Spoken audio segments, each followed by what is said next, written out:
Assalamu alaikum, family. Peace be unto you. Welcome to the Sajdah channel.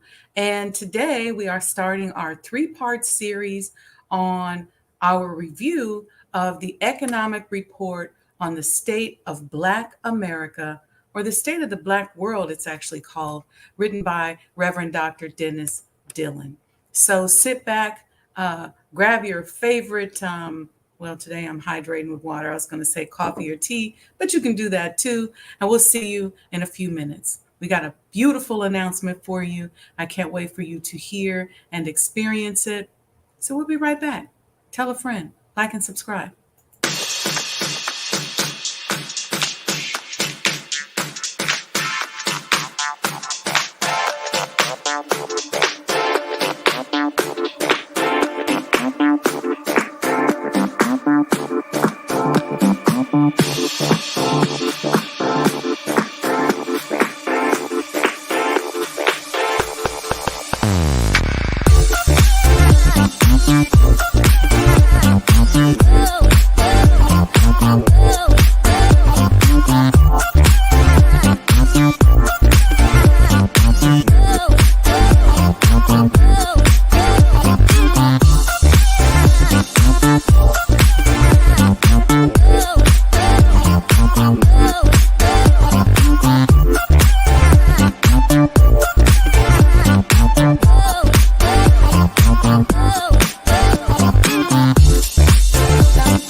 O Allah, guide me among those whom Thou hast guided aright, and preserve me among those whom Thou hast preserved, and befriend me among those whom Thou hast befriended. Bless me in whatsoever Thou dost grant me, and deliver me from the evil of what Thou hast judged. Surely Thou judgest, and none can judge against Thee, and he whom Thou befriendest is not disgraced. Blessed art Thou, O Lord, and exalted be Thee above what they set up besides Thee. I bear witness, nothing deserves to be served besides Thee, and I bear witness that Muhammad is Thy servant and apostle. Amen.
Assalamu alaikum, family. Welcome to the Sajdah channel, where we talk about life, love, and business. And today we're going to be discussing a very powerful report written by Rev Dr. Dillan, who is a friend of the show. If you remember, he was a guest on the Mind of an Entrepreneur show, I think last year. And every year he has his Resurgence Conference in South Africa. I didn't get to go this year, but God willing, I'll be there next year. So we're going to dig into that report today. Why is that important?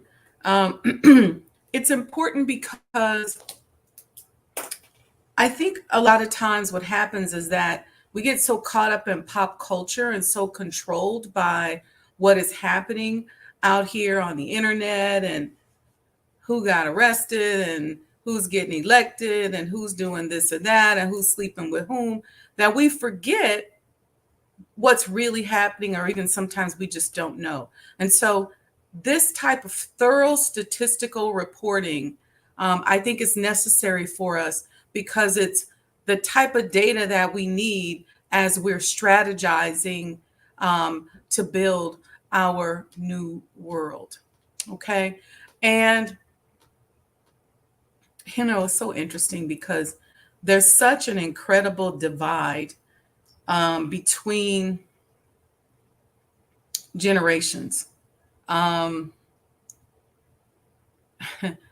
Willie Lynch is still in effect, right?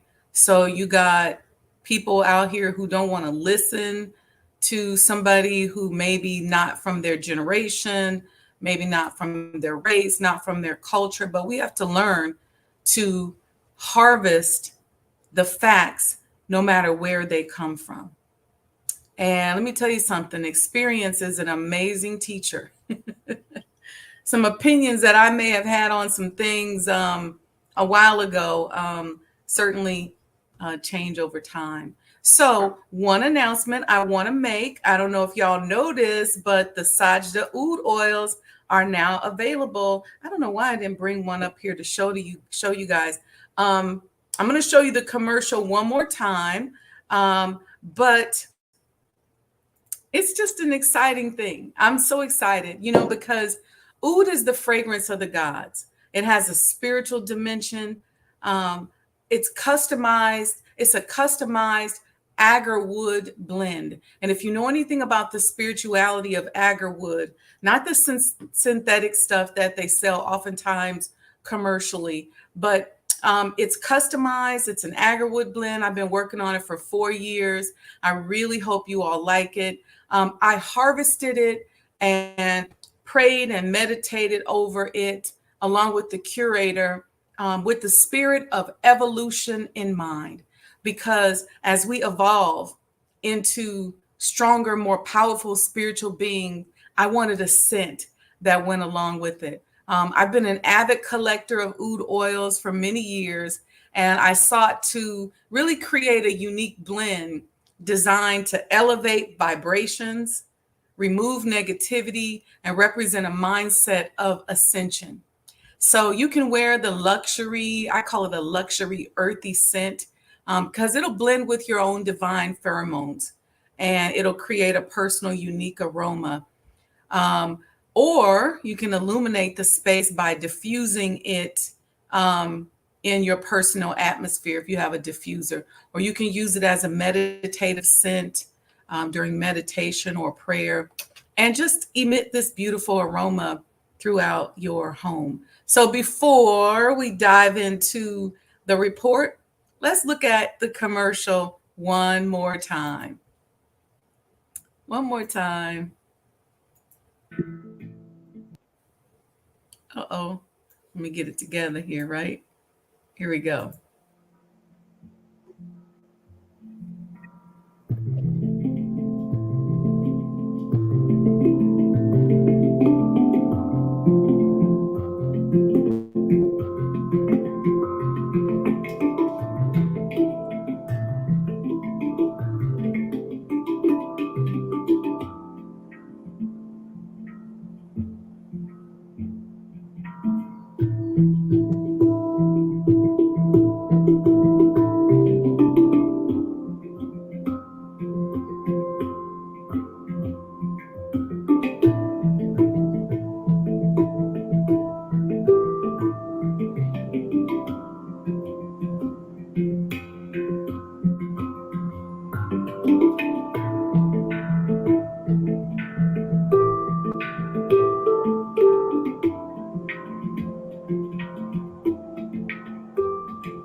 So that's it, y'all. That's the launch.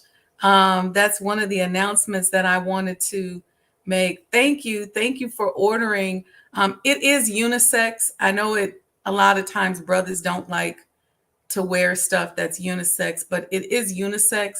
And if you don't like it and you don't want to wear it, it will mix with your own pheromones because you have more, testosterone and you have a certain your own personal smell. But if you can always order it for your wife, your mother, your special one, or just diffuse it through your home. It's really, really a fabulous, fabulous scent. Okay, so let's dive into this report today. I see a few of you in the chat already. I know a lot of people don't like this kind of statistical stuff, but it's important that we understand these statistics for those of us that have businesses. So good morning and walaikum salam to Brother Lamont. Brother Dawood Talib Muhammad is in the house. He said, how's my sister doing? Congratulations. Praise be to Allah. Walaikum salam. And thank you for ordering, Brother Lamont. We have some more announcements coming up. I've got a big announcement coming regarding the Honorable Elijah Muhammad House, but we're going to save that. Let's get into this report. Okay. This is going to be a 3-part series. We'll go up until about an hour today, and we'll come back tomorrow morning and look at it. It's the economic report, the state of the Black world. It's the Global Edition 2024. It covers subjects such as the Black wealth and wealth gap. It's the largest Black-owned, it talks about the largest Black-owned businesses in Africa and in America. Talks about African exports, imports, deficits, surplus. The 25 richest Black people in the world and Black mayors leading America's big cities. So it covers that as well. Okay. There's a little bit more. Let me put the link up here. It's in the chat for those of you who want to order it. I suggest that you order this and study it. So I'll keep this in the chat. You just go to economic state of the Black world. .com, I believe it is, but it'll be in the chat. Okay. And if you follow me on social media, I have the QR code there, but you should really order this and study it. And we're going to have Reverend Dillan on the show at some point to talk about it as well, because he's got a big conference coming up in New York that I'm going to be speaking at. There's going to be vending. There's going to be really a lot of networking for business people. So I want you all to attend that as well. Okay. All right. So this is the conference I was telling you about. It's the Resurgence Conference. Let me take this banner off the bottom of here so that you all can see this really well. So this is the conference. We'll talk a little bit more about that later. And this is Reverend Dillan. You all may remember him as a friend of the show. He's got his sources here, so he's not just making this up. You can get the report and review it. He's been doing this now almost 20 years. It is a fabulous, fabulous, accurate statistical gathering of information about the Black world. That is, if you have a business and it's something that you need to get to strategize, stop building your businesses based on what pop culture tells you. Okay. Stop building your businesses based upon your Willie Lynch mind. Build your business off of real sources and metrics. All right.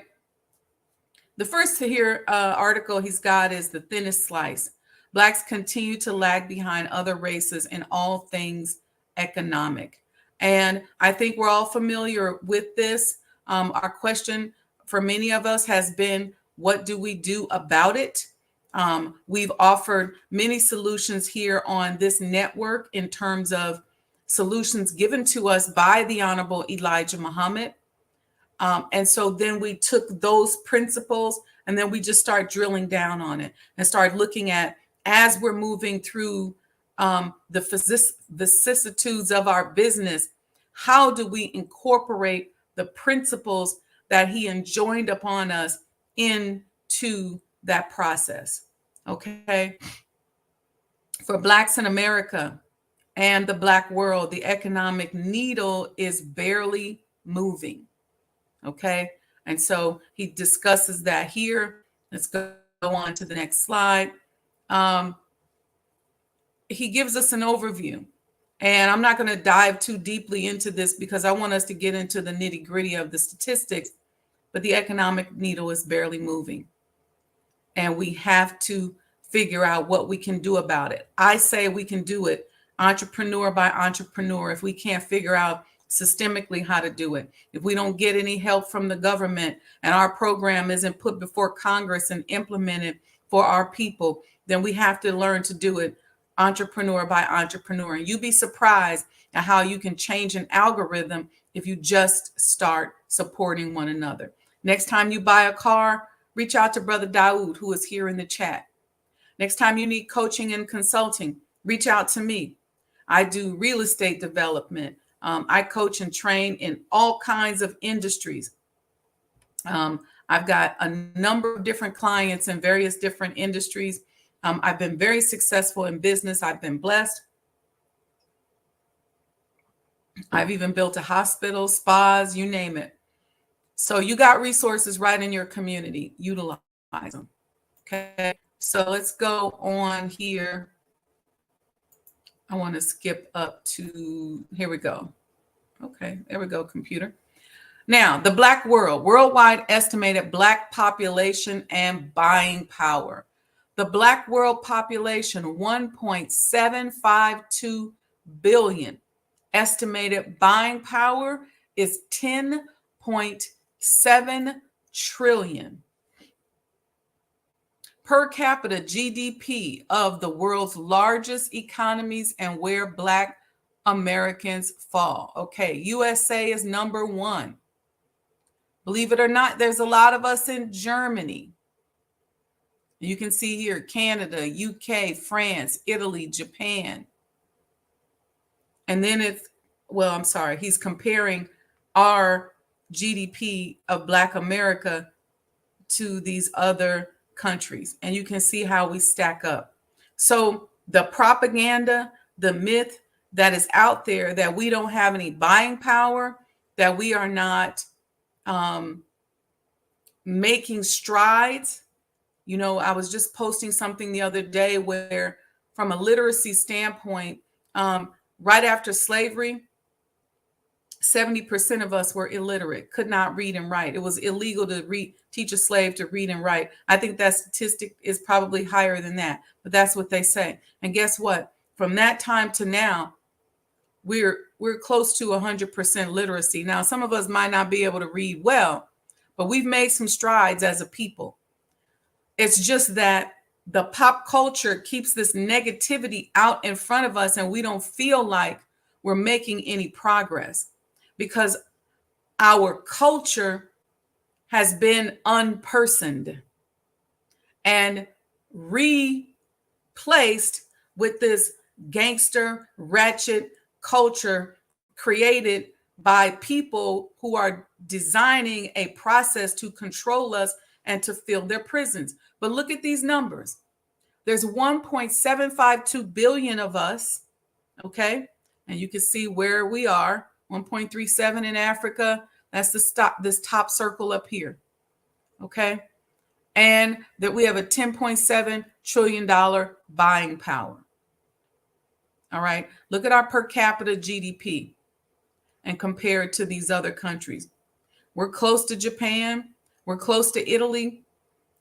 So when the Honorable Elijah Muhammad said to us to unify, pool our resources, look at the power that we will have when, I'm going to say when because I'm optimistic, when we begin to see some forms of unity. And I personally believe that a lot of this unity is happening now. It's just not reported. You don't see it in the social media algorithms. Okay. Let's keep going. Let's keep going with this. Look at this. World population by continent. All right. And it's just giving us an idea of how many people are in the world. Asia, 4.7 billion. You got Africa, 1.457 billion. And these are the total GDP per continent. So right here at the bottom, You got Asia here in the purple. You got North America here in the red. You got Europe, South America, and the Caribbean, and Africa. So look at the contrast here. You have Asia, obviously, with the largest population, and they have the largest GDP. Makes sense, right? Then you have Africa, the continent of Africa, with the second largest population at 1.457 billion. But look at where we stack up when it comes to GDP, our gross domestic product, meaning what we are producing. You have Europe, which is actually smaller than what I thought it would be. Then they kind of lump North America all in there together. But look at Nigeria as one of the world's largest countries. But look at the African GDP. So this is giving you a picture, a real, some of us need to see it with our own eyes. It's giving you a picture of how much, I won't even say how much work we have to do. Literally, all we have to do is unite, pool our resources, right? And stop all this wanton criticism of one another. If we start with those three things, we can move the needle on these numbers. Next time you spend $1, try to spend it with somebody in your community that looks like you. And remember, your community now is also a digital community, because a lot of us don't live in a primarily Black neighborhood. A lot of us don't live in the Black community, but we have a Black digital community, meaning that you can support your brother or sister as they're out here striving to do business. Just like they tell you support small businesses, you need to support your own small business, or we need to support our own small businesses. All right, so now he's here breaking down the African countries. All right, and just showing their rank by total GDP. And Egypt is got the largest GDP. Then we go into Nigeria, then South Africa, Algeria, Morocco, Ethiopia, Kenya, Angola, Ghana, and so on and so forth. Okay. Keep going. These are the Caribbean. These are the comparison where they're comparing the GDP to these other countries. We're going to skip past this because I want you to get this and look this report and study this yourself. Now let's look at unemployment rates by ranking. And look at how many countries of color have high unemployment rates. Dominican Republic, number 1. Cuba, number 2. Trinidad and Tobago. Haiti, number 4. Jamaica, Guyana, the Bahamas, Suriname, Bermuda, Cayman Islands.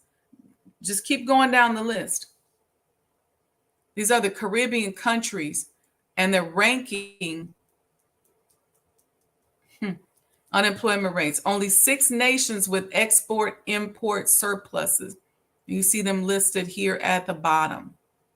Only 6 Caribbean nations with export-import surplus, meaning they export more than they import, meaning that they're making more money with what they produce in their country.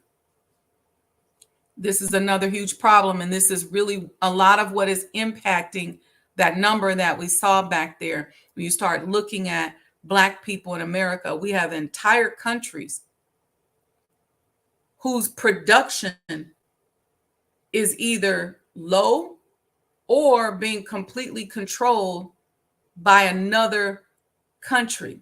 So the concept of colonization is still happening. When you go to many of these countries and you look at what their main product is, it's usually controlled by their former colonizing nation. And so with that, you can't expect to have a surplus. All right, we're going to keep going. It's interesting. This bottom part is really interesting to me. Only 6 nations with export-import surplus. You got Trinidad and Tobago. You got Turks and Caicos, St. Lucia, Suriname, Cayman Islands, and Barbados. Only 6. Only 6. All right. Here's the largest and smallest economies based on per capita GDP. You got the top 20 and the bottom 20. All right. So if you look at the highest per capita gross domestic product, top Singapore. Then you got Switzerland, Bermuda, Cayman Islands, USA, UAE. A lot of people would have thought that the United States would have been number 1 in per capita GDP, but it's not. UAE, Netherlands. Look at the ranking there. So you start thinking about where you want to do business and how you're doing business and where the opportunities are. All right. So I want you also to think about opportunity. I also think it's interesting that South Korea is number 15. When I went to South Korea felt very wealthy. I think the wealth is more spread out among the people there. Look at the lowest per capita GDP. Burundi, again, Black countries, Central African Republic, Dominican Republic, Democratic Republic of Congo, Niger, Mozambique, Liberia, Malawi, Madagascar, Sierra Leone, right into the African continent, have the lowest GDP. Now, think about this. You got to understand what's happening because Africa is the richest and luscious continent on the planet. It's interesting that with all the natural resources there, that most of the countries that are listed here with the lowest and smallest economies are in African countries where the natural resources are the highest. And so the thing to think about is, are some of these countries on the left utilizing the resources of the countries on the right, selling and reselling them and padding their pockets and leaving the countries on the right broke? All right, keep thinking. African nations with the largest per capita GDP. Okay. Largest per capita GDP. The Seychelles is number 1. That shocked me. I don't know if you guys know Seychelles. It's like off the south eastern coast of the continent.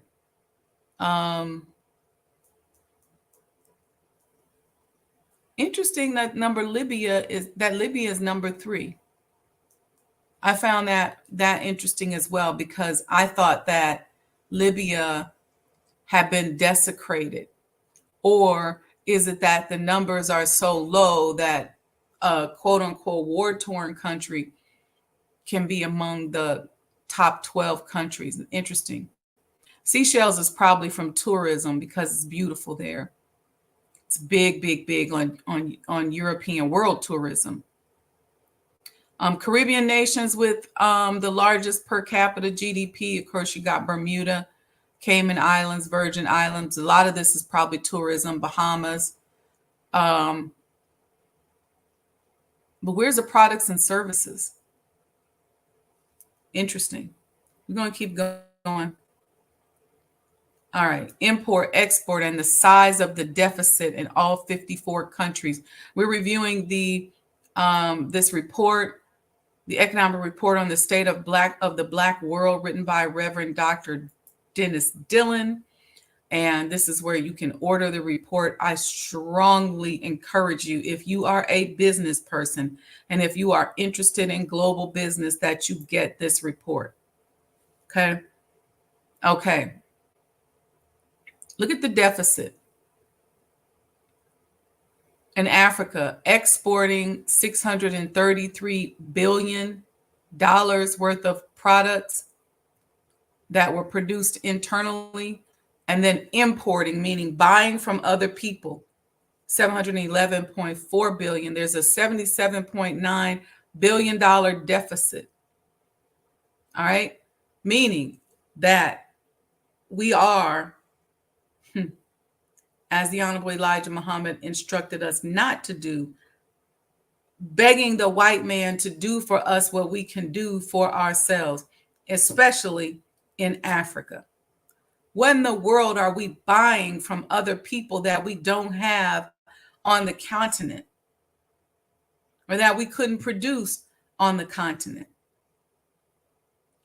Again, the pop culture, the thinking that something is always better when it comes from somewhere else is alive and well, not only on our continent, but in our community. Look at this deficit in comparison to the European Union, 27 countries. They have a surplus of 800 billion. Now, I'm sure if we dig into some of that number, those numbers, that they're probably counting in their GDP some of the resources that they've taken from these African countries, either for free or for very little price or very low prices.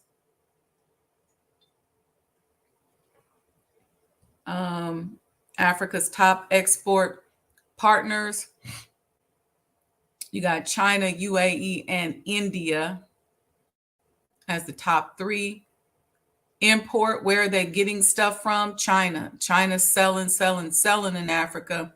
When I was in South Africa, I was looking for something, some kente cloth one time to take home to somebody who asked me for it, and I couldn't find one piece of kente cloth in Johannesburg that wasn't made in China. Not even just kente cloth, but I just wanted some African cloth.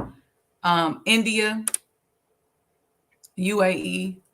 So UAE is building up. Everybody loves going to the UAE, but they're getting a lot of stuff from our brothers and sisters in Africa. And that would be great. Or they're selling a lot to our brothers and sisters in Africa. And that would be great if we were producing more. Look at the ratios here. You got China very heavily involved on the African continent.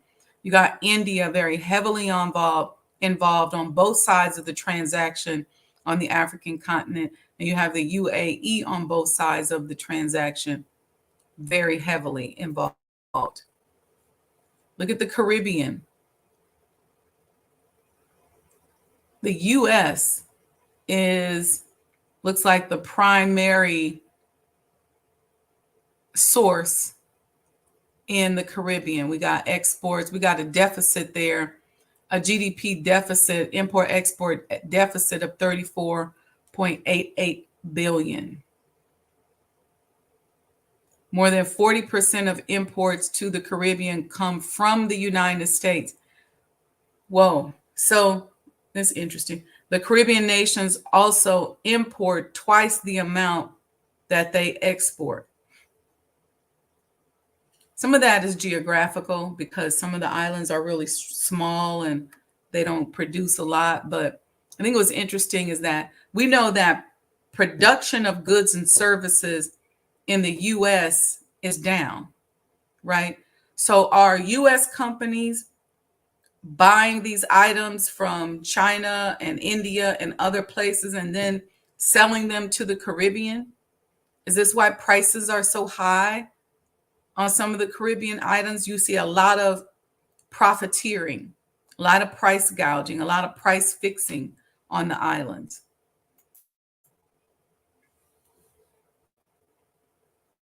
Only 12 African countries with export-import surplus. South Africa,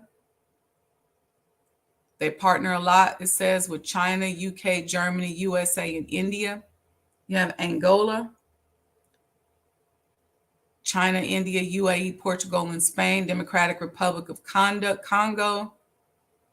That's a lot of natural resources there. Cote d'Ivoire, Zambia, Gabon, Equatorial Guinea, Burkina Faso, South Sudan, the Congo, Guinea, Chad. So there's only 12 African countries with an export-import surplus. So if you're sitting here and you want to get into international business, these are likely going to be places where it's going to be easier for you to go and do business as an American. And I say that because let me give my African, and I spent a lot of time on the continent. So let me say this. We in America, as Black people, we have a bigger love affair with Africa than they necessarily do with us. So I would strongly urge you to go to Africa numerous times so that you get accustomed to the new way of doing things, so that you can meet people and find partnerships and understand how to go there, how to set up shop, how to find a place to live, and how to bring your money back to the States if you want to, or how to access your money if you come back and forth. If you're an international, or like a global business person, how do you access your money? What's the banking system like? How do you take money that you have made here in America? Let's say you got $50,000 and you want to invest it in an African country, in a business. How do you get that money there to begin spending it? What are the tax implications? So you want to study all this and learn all of this. Don't go there and just get emotional because they made you a chief and gave you a crown. Calm down, enjoy yourself, but settle down and make sure you study. Because I found as a consultant, the two countries where I was able to get consulting gigs was South Africa and Nigeria. Nigeria is not on this list, but and in Nigeria, it was because it was with a European company that had an American base. So they were able to, write the paycheck and it could go right into an American account. South Africa is the same thing. So these are the types of countries you want to look at, especially when you're first setting up shop.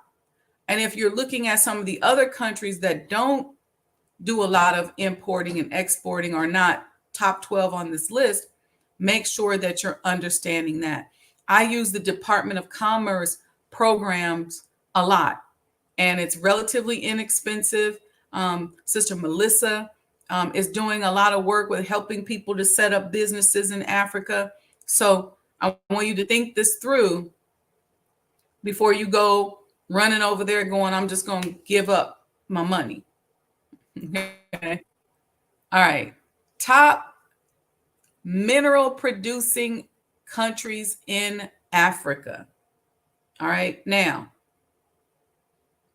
these minerals are one of the top natural resources on the continent. So look at South Africa: gold, diamonds, manganese. Nigeria: oil, iron ore. I don't even know what that is. Columbite. Algeria: hydrocarbons. Angola: diamonds and gold. Egypt: gold and salt. Ghana: copper. Put a pin in that. Look at the DRC, has cobalt, gold, and copper. Gabon: manganese, uranium, platinum. But check out these two, 7 and 8. The copper and the cobalt. It's going to be very interesting to watch these countries, these two places, in the future. Because with the advent of electric cars and these batteries that are being produced, cobalt and copper are the two minerals that are needed in these batteries and to power these electric cars that are taking the world by storm. As we start to shift from electric from oil cars to electric cars. So you got Nigeria that's very oil driven on here. But then when you drop down and you look at Ghana and the DRC, it's going to be interesting to keep an eye on them. And this is even good for you. I'm not going to give you no stock advice, but hopefully if you are a trader and you're into stocks, you see the handwriting on the wall here.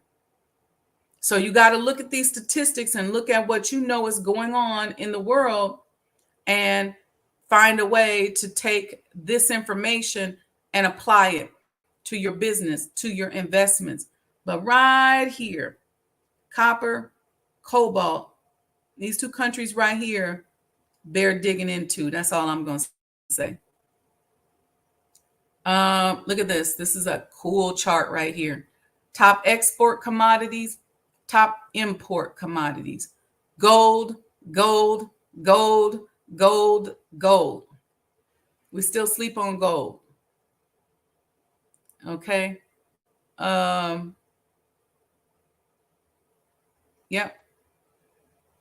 And uranium as well. You're right. But take a look at this. We're going to keep going. North African region. See that he has it broken down by regions. Eastern African regions. He's got what is the top? Gold. Western Africa. And he's got the countries here listed. Again, number one, gold, gold, gold, gold, gold. I think y'all getting the hint. It talks about it's South Africa, the most unequal country in the world. I definitely felt it's interesting because a friend of mine, a business person in Africa, said to me, he always says, you would do so much better in Africa because your central nervous system could relax so that you could do and think more creatively. And I did find that when I was there that I was creating and writing and doing making a lot of strides, because the inequality, the racism, the trauma that we have to navigate through here in the States, we're so used to it that we don't even feel it anymore. And we don't even realize that it's impacting our productivity. We have no idea. Same holds true in South Africa. So what I was going to say about that is when I traveled to South Africa, I felt the same pressure of racism and paranoia, if you will, that we feel here in the States. But in other parts of Africa, I just kind of felt my central nervous system like, just kind of relax and power down. And I didn't feel so much like, you got to guard against somebody trying to hustle you and look over your shoulder so much. I mean, that exists, but it's different. And so it's a different form of creativity that comes, up out of you.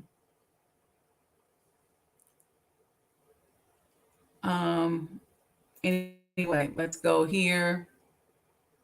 This is South African data. Whites represent only 7.7% of the population and 70% of the GDP in South Africa.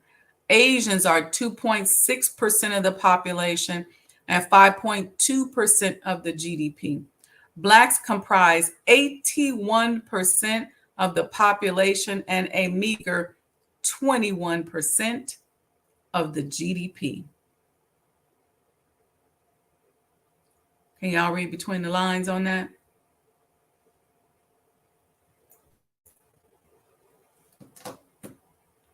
This is just talking about the largest mines. We're about to get into the companies now.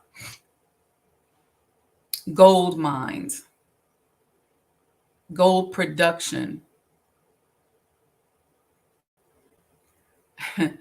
I know here in the States, they would have us think that gold is not that big of a deal. So we are off the gold standard when it comes to our dollar.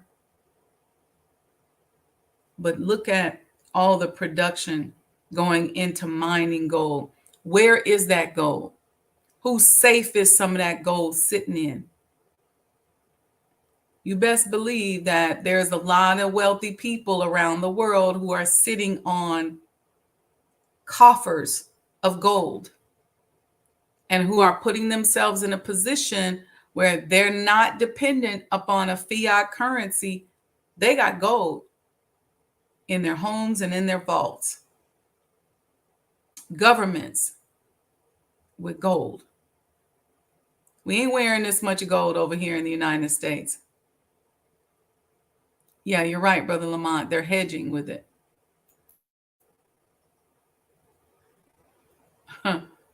So I want you all to take a look at this capitalism that they call it the landlords and the legacy of apartheid and unjust capitalism. Racism is just bad for the economy.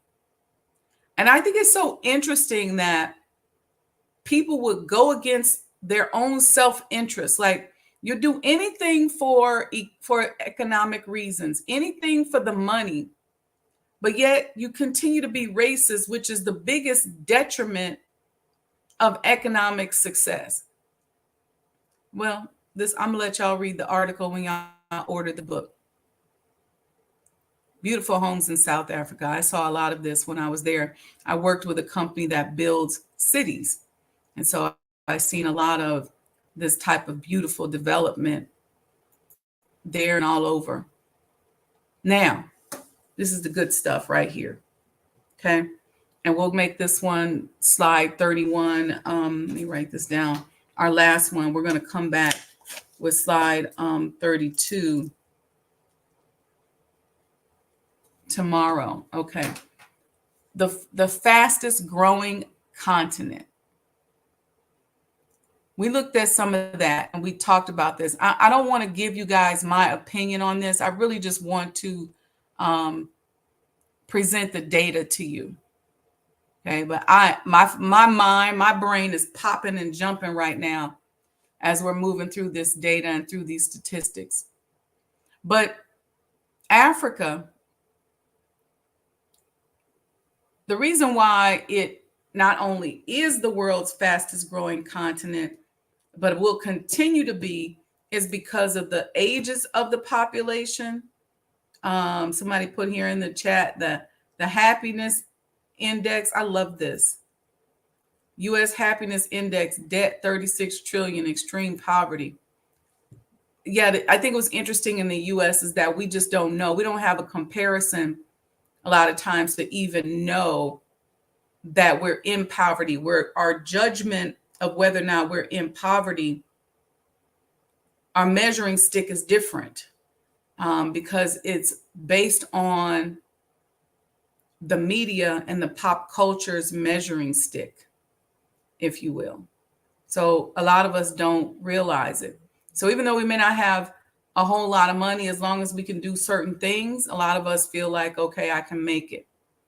But the reason why I think this data here is so powerful is because if you are looking at a country where there's opportunities, and if we can reduce the barriers of entry into those opportunities, then the only place to go is up. And I definitely believe that the barriers to entry here in America for business, for some people,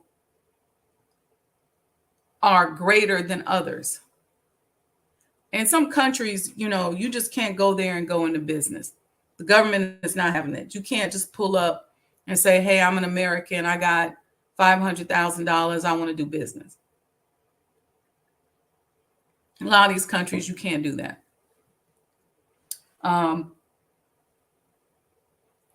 Here in the U.S., you can find some way to hustle and make you some money. So some of these data points are driven by how the economics and the government of these countries are structured. Because a lot of them, you're not going to be able to go there and own land. Okay. A lot of them, you're not going to be able to go there and set up the same types of business. That's why I'm encouraging you. And we're going to get into some more American statistics as well, but I'm encouraging you to go back and forth and study. Do not go to Africa and go into business your first time there. Don't go into business your second time there or your third time there. You need to go back and forth and understand how things flow. Get a feel. Got to change the way you think. Broaden your global mindset. Okay? And then you can go into business. You know, a lot of people talk a lot of stuff like I'm back and forth from Africa, I'm in business, I'm doing this and that, but you might go and make $1 million and not be able to spend it. Or you may go buy a property and you got back over here in the States and you were gone for 3 or 4 months and you got back and somebody took it from you, or they're squatting in it and you can't get them out. Or you went there and bought a property and somebody sold you something, but you didn't know that as a non-naturalized citizen, you couldn't own it. They got you on a 99-year lease that they canceled when you came back. See, you just didn't know these things. I think one of the easiest ways for many of us that are quote unquote professionals is to go and do consulting work. Consulting work, you're going to go there, you're going to give your expertise, your advice in whatever industry you're in, and then you're going to bring that out. And when you come home, you bring in yourself and your money with you until you get acclimated. But don't just think, okay, just like in the United States, you can go open, Brother Dawood can go open another car dealership if he wants. He can open up one here in Chicago if he wants. And then he can go back home and the one here in Chicago will still be rolling. Well, you may not be able to do that there. You leave your cars, you come back, they might be gone. You might think, oh, it's a U.S. government contract, a partnership with that particular country. Well, it might be certain corrupt officials that take your cars. So you just got to know how to do it. See, here in the U.S., the corruption is a little more covert. And there, it's going to be more in your face. And you have to get used to that as well. All right. So we're going to come back tomorrow and we're going to keep digging through these statistics. I am trying very hard not to give you all my opinion. I just want you all to have the data so that you know how to use the data or order the book. Where is the link? Where is the link? Where is the link? There's the link. It's in the chat as well. It is the Economic Report on the State of the Black World written by Reverend Dennis Dillan. Okay. And y'all know we made an announcement today. The Sajdah Oud oils are now out. Where is that? There it is. Okay. Use the QR code right there. You get a free crystal bottle with your first order that you'll be able to reuse. So once you don't need that much, y'all. Don't be lathering the stuff on and just walking around and people like, whoa, is that loud oil that Sister Sajdah curated? No. Don't do that. It just takes a little drop in your diffuser or just a little drop on your body.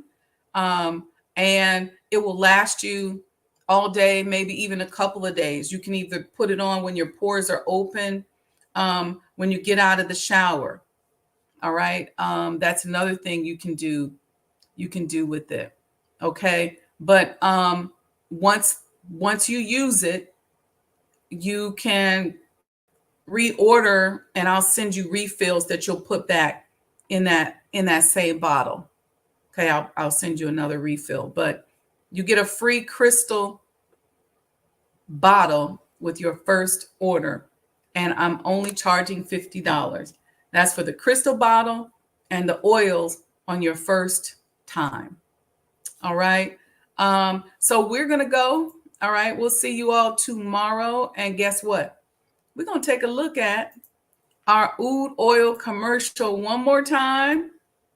And then I'll see you all tomorrow. Make sure you order. Use the QR code. This is beta testing. So I want to see if you like it, if you're going to continue to use it. I think it's going to make great gifts during the holidays. I'm really excited. And I really, honestly, this is not a gimmick. I curated this just for you. I said, I want the spirit of evolution.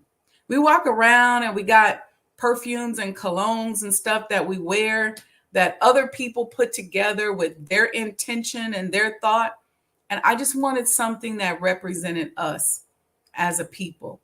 And so this is my gift to you. So check it out. Make sure you order. And we're getting orders out this week. Let's sell out this week. And then let's go back and re-up. I curated this with a person. We worked on this.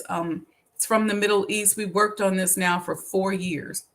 And we finally got it right, or finally got it where I feel comfortable. Anybody who know me, I've been having them try this on. What you think about that? And everybody's going, well, you don't have to do that anymore until I work on the next scent. But you're going to get a free crystal bottle with your order. All right. And then I have these body oils that we're going to infuse with the scent. But first, let's get you into the oud life, the fragrance of the gods. Check it out.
Ready to start eating healthy?